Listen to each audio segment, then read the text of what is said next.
Oke, assalamualaikum warahmatullahi wabarakatuh.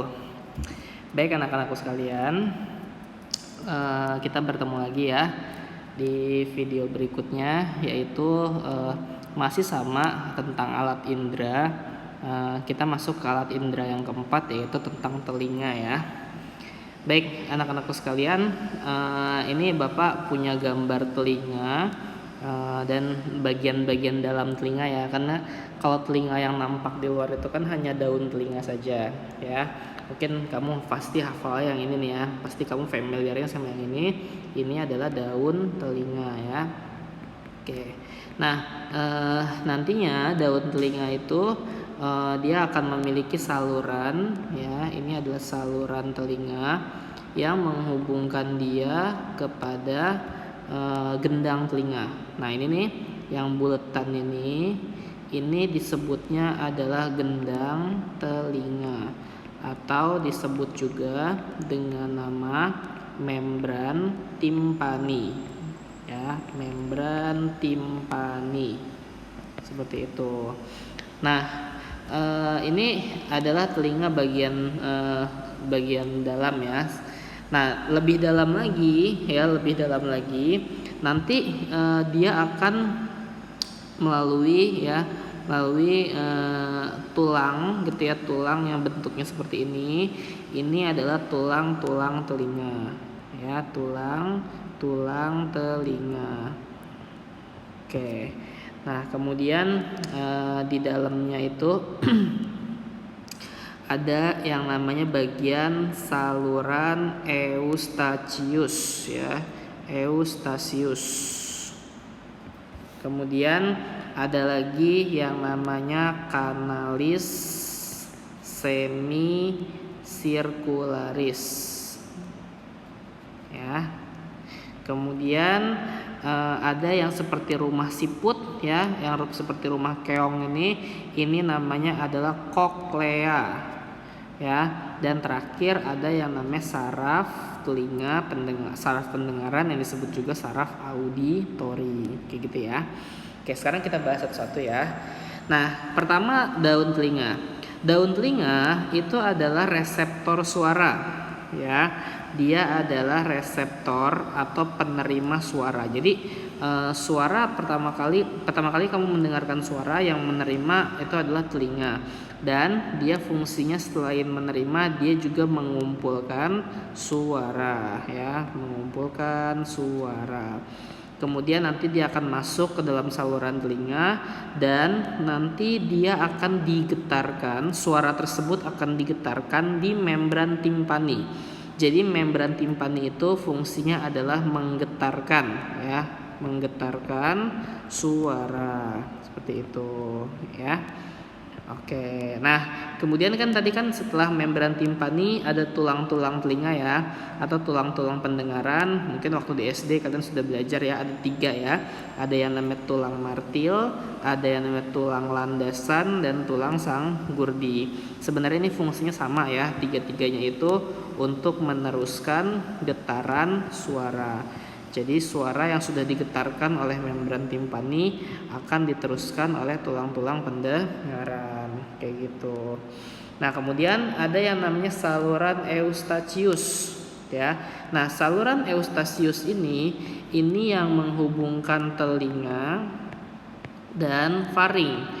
Makanya mungkin kamu pernah ya mendapatkan kasus atau pernah mengalami sendiri ketika kamu pilek ya, ketika kamu flu, itu telinga kamu suka sakit kan, karena memang sebenarnya antara telinga dan faring itu berhubungan ya, dihubungkan oleh saluran eustachius seperti itu. Kemudian ada yang namanya kanalis semicircularis ya. Kanalis semicircularis ini fungsinya untuk keseimbangan ya, alat keseimbangan. Kemudian yang ada yang namanya rumah siput atau koklea ya. Nah, di mana di dalam rumah siput ini ada yang namanya tingkap oval.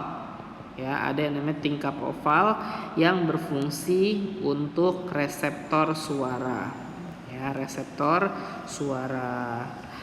Nah, kemudian nanti koklea akan meneruskan suara tersebut ke saraf auditori. Nah, di mana nanti saraf auditori itu akan membawa atau meneruskan getaran suara ke otak, ya. Jadi kalau Bapak rangkum, suara datang diterima oleh daun telinga, kemudian disalurkan ke saluran telinga, kemudian digetarkan oleh membran timpani atau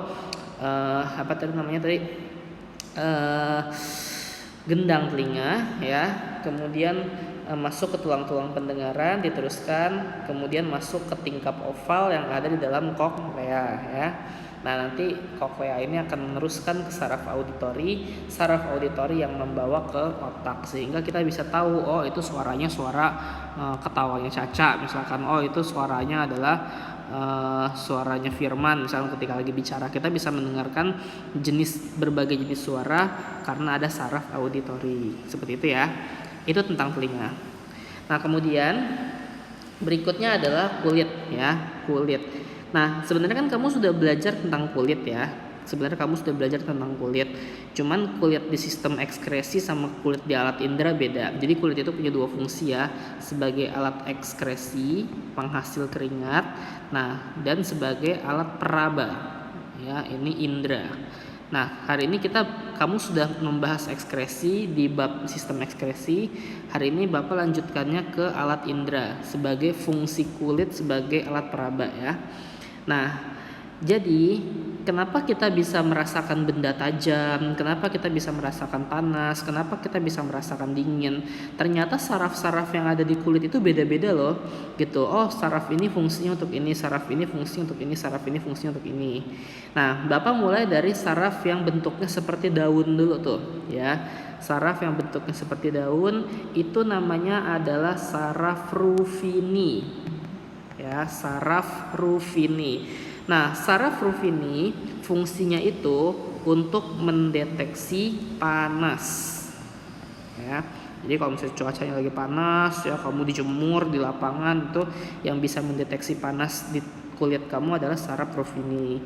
Kemudian yang kedua, ya, sama saraf Ruffini juga, cuman dia zigzag seperti ini, ya. Nah, ini adalah saraf Meissner. Ya, saraf Meissner. Nah, saraf Meissner ini fungsinya untuk mendeteksi adanya sentuhan.